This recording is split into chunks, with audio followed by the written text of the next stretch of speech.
seen witnessed in counties all over Ireland and beyond. I want to discover what motivates the players and the teams, the favourites and the outsiders. Every day we pass these men and women going about their daily lives, but behind the suits and uniforms are athletes who dedicate themselves to that one day. The day their team does battle for the greatest prize in Gaelic football. My journey starts here in Gaelic Park, New York.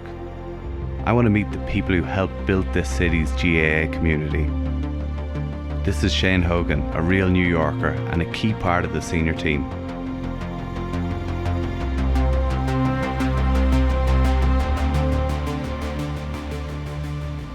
How is a guy who was born and raised in New York playing Gaelic football? Well, growing up, I got into Gaelic football through my family pretty much, just all the roots that I have to Ireland. They all just kind of pushed me towards joining the GAA, and ever since I've played it, I've just fallen in love with it. My dad won a minor All-Ireland back in 1980 with Tipperary, so he was always a mentor, somebody that I could count on to help develop me as a player. As manager of the team, most of this team from all the way from under 8 up to minor. Very proud of him, very proud of him. New York is in a great position, and a couple of great guys coming up, and they're all doing the right thing.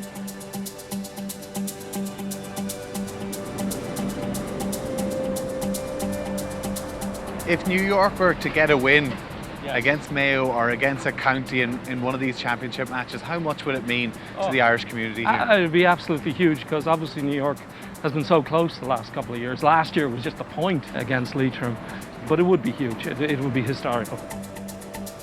If we could have got a win last year against Leitrim, that would have showed, that we really are here now as a county.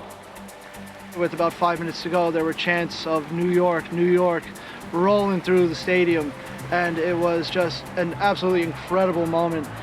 We were up 3 with less than 5 minutes to go. I went up for a high ball, and my leg gave out from under me, so I had to hobble off.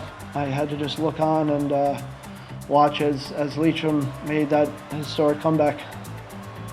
I think New York is 21 years in this competition without a win. It's frustrating, but we see ourselves getting better every year, and players want to come and play.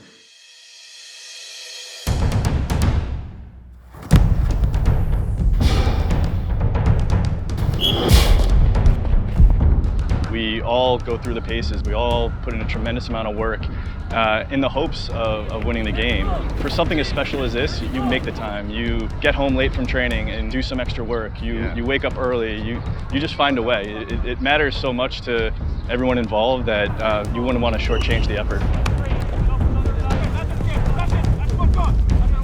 New York's been in the championships since the early 2000s, and we've only been close a handful of times. This would be everything. It would be something that would show how hard everyone's worked, not only us as the players, but as a community. For all the people that come here year after year, club game after club game, that victory would be huge. No one knows what it feels like in New York to win a championship game. The whole point of sport is to win. You don't join a panel or team to have a good experience and a bit of fun. You go to actually achieve the objectives at the end of the day. I know my dad would be in tears. He's always the first one after the match that comes over. He gives me a hug. He tells me how proud he is. All my focus now is heading towards trying to make everyone believe that New York is a footballing county. Probably more than any county, New York shows that the championship brings people together.